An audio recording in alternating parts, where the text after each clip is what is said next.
हो। भारत माता की जय हो। भारत माता की जय हो। इंकलाब जिंदाबाद। इंकलाब जिंदाबाद। इंकलाब। जिंदाबाद। शर्म आनी चाहिए हमें हमारे नौजवानों पर। क्या तुम लोगों ने नाश्ता नहीं किया कि खाना नहीं खाया?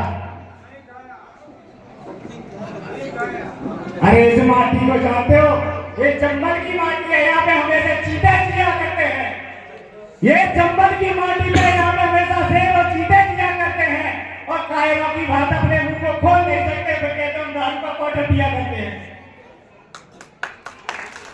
सर्वप्रथम मैं मातृभूमि को नमन करता हूँ, जिस पर ऐसे महान योद्धा वीर पराक्रमी पैदा हुए जिन्होंने अपने गांव का ही नहीं प्रदेश, राष्ट्र और जबकि अपने पूरे देश का नाम पूरे विश्व में पताका फहरा दी। ऐसे ही हमारे वीर शिरोमणि काकोरी कांड के महान विजेता पंडित राम प्रसाद बिस्मिल जी, जिनका आज शहादत दिवस है, इनके बारे में मैं जितना अपने मुंह से बोलूं उतना कम है। ये चंबल की धरा हमेशा वीरों से भरी हुई धरा रही है। इस पर अगर देखा जाए तो वीरों की कोई कमी नहीं रही है। इस करके हर एक बच्चे में वो शौर्य पराक्रम है। अगर हमारे माता पिता चाहें तो शौर्य पराक्रम से पूरे ब्रह्मांड को इस धरती पर झुका सकते हैं, लेकिन पता नहीं हमारे माता पिता सिर्फ 2 गज जमीन और सिर्फ पेड़ की लड़ाई लड़ने के चक्कर में बने रहते हैं।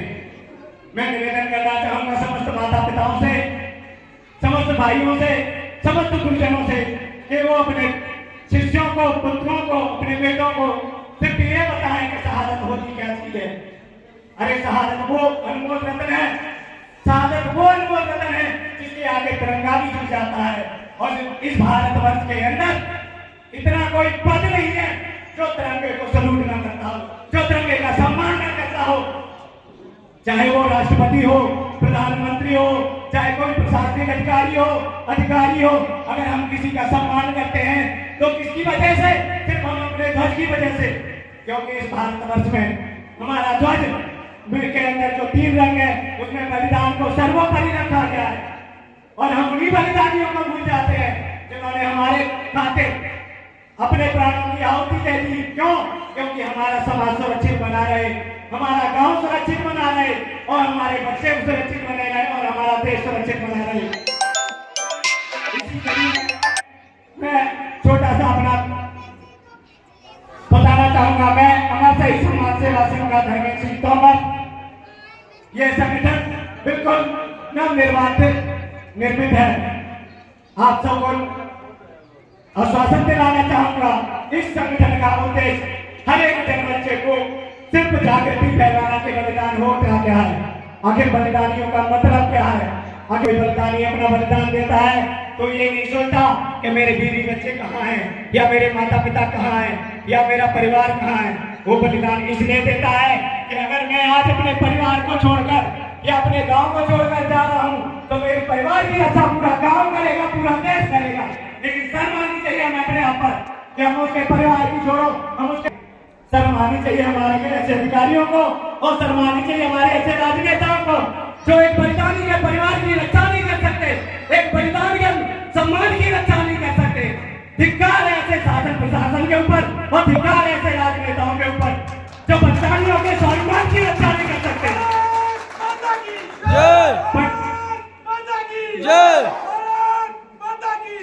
राम प्रसाद बिस्मिल जी ने चंद लाइन शायद उनमें से अगर कोई नौजवान बताना चाहे तो बता सकता है कोई नौजवान जो बता सके कि पंडित राम प्रसाद बिस्मिल जी ने जो 4 लाइनें कही थी क्या है वो?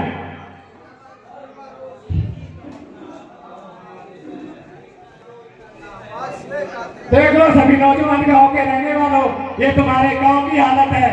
मुझे तो शर्म आनी चाहिए क्योंकि मैं भी इसी गांव का हूँ, मैं कहीं अंत गांव का नहीं हूँ, इसी गांव का हूँ। पंडित राम प्रसाद बिस्मिल जी के बोलते सरफरोशी की तमन्ना अब हमारे दिल में है और देखना है जोर कितना बाजुए का दिल में है, बाजुए का दिल में है। ये धरा यूं ही वीरों की धरा नहीं कही जाती है। इस धरा के अंदर पंडित राम प्रसाद बिस्मिल जैसे और भी कई योद्धा है, जैसे कि कोरसा के अंदर लाश नायक रामवीर सिंह तोमर, अशोक चक्र, रुगर गांव के अंदर सिर्फ हवलदार विवेक सिंह तोमर सॉरी सत्य इस तरह के अंदर ऐसे ऐसे सैनिक पैदा हुए हैं जिन्होंने अपने देश की आन बान और शान के खातिर अपने प्राणों का बलिदान दे दिया। लेकिन हम क्या करते हैं, हमें उन्हें याद ही नहीं कर सकते, क्या हम उनको नमन ही नहीं कर सकते आते जाते। अरे हमें इतना तो अपने अंदर रखना चाहिए, अगर हम अपने माता पिता के पैर छू सकते हैं, अपने गुरु के पैर छू सकते हैं, तो ये तो उनसे भी बड़े हैं। अरे जिनके आगे तिरंगा छू जाए उससे बड़ा कौन हो सकता है? कोई नहीं हो सकता इस धरती के अंदर। भारत माता की जय, भारत माता की जय, भारत माता की जय।